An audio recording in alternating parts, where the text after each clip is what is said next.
आज जानते हैं HMPV या ह्यूमन मेटा न्यूमोवायरस के बारे में हर जरूरी बात। नमस्कार, मैं डॉक्टर प्रीति चौधरी आप सभी का यहाँ पर बहुत बहुत स्वागत करती हूँ। पिछले कुछ सालों से हम कई पैंडेमिक से लड़ चुके हैं, जैसे कि इन्फ्लुएंजा, कोविड, स्वाइन फ्लू और भी कई सारे। और फिर हमारे सामने ये प्रश्न आता है कि क्या दुनिया विनाश के कगार पर खड़ी है? क्या फिर से लॉकडाउन लग सकता है? तो आज जानते हैं इन सारे प्रश्नों के उत्तर।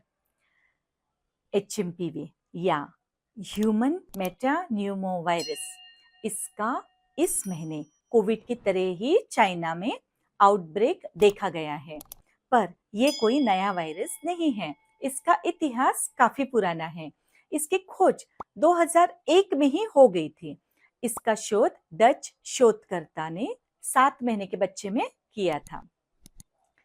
ये वायरस बाकी कई वायरसेस की तरह ही रेस्पिरेटरी ट्रैक्ट या श्वसन प्रणाली को प्रभावित करता है।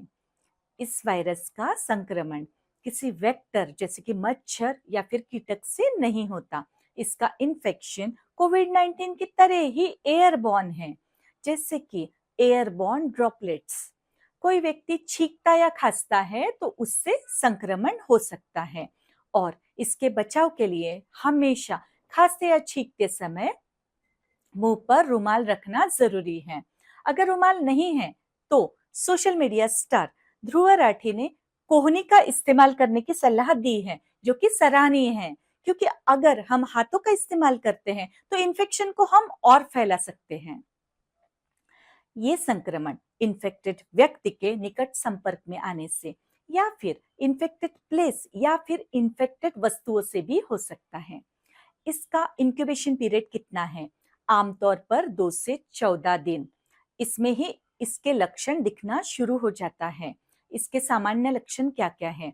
वो है खांसी, जुकाम, सांस लेने में परेशानी, बुखार, थकान या फिर सिर दर्द। पर HMPV वायरस बच्चों, बुजुर्ग और कम इम्यूनिटी वाले लोग, साथ ही प्रेग्नेंट फीमेल्स में कुछ रोग पैदा कर सकती है, जैसे कि न्यूमोनिया, ब्रोंकाइटिस या फिर अस्थमा। इसका निदान कैसे होता है? तो नेजल स्वैब, ब्लड सैंपल, छाती का एक्सरे या फिर सीटी स्कैन से इसका डायग्नोसिस हो सकता है। HMPV वायरस की रोकथाम कैसे करनी है? इसकी रोकथाम के लिए आपको हाथों को नियमित रूप से धोना है, अपने चेहरे को छूने से बचना है, संक्रमित लोगों से दूर रहना है और साथ ही स्वच्छता भी बनाए रखनी है। इन सब उपायों से HMPV इन्फेक्शन से बचा जा सकता है। हाँ, और एक बात मैं आपको बता दूं कि इसकी कोई भी असरदार वैक्सीन उपलब्ध नहीं है अभी तक। HMPV वायरस का इलाज आमतौर पर लक्षणों पर आधारित होता है। इसमें हमें क्या क्या करना है? इलाज सबसे पहले तो आराम, आपको अच्छे से आराम करना है।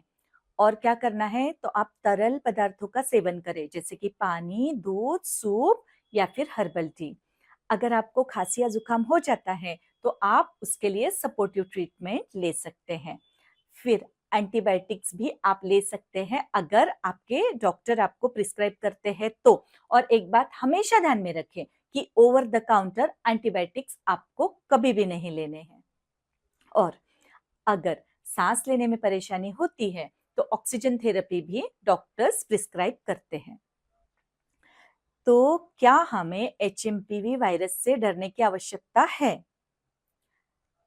तो ये कोई नया वायरस नहीं है और ये खतरनाक भी नहीं है, पर बूढ़े, बच्चे, प्रेग्नेंट लेडीज और इम्यूनो कॉम्प्रोमाइज लोग इस वायरस के संक्रमण से बचें, क्योंकि उनमें कॉम्प्लिकेशंस होने की संभावना होती है। तो अपनी सेहत का आप अच्छे से ध्यान रखें। मुझे सुनने के लिए बहुत बहुत धन्यवाद। Yeah.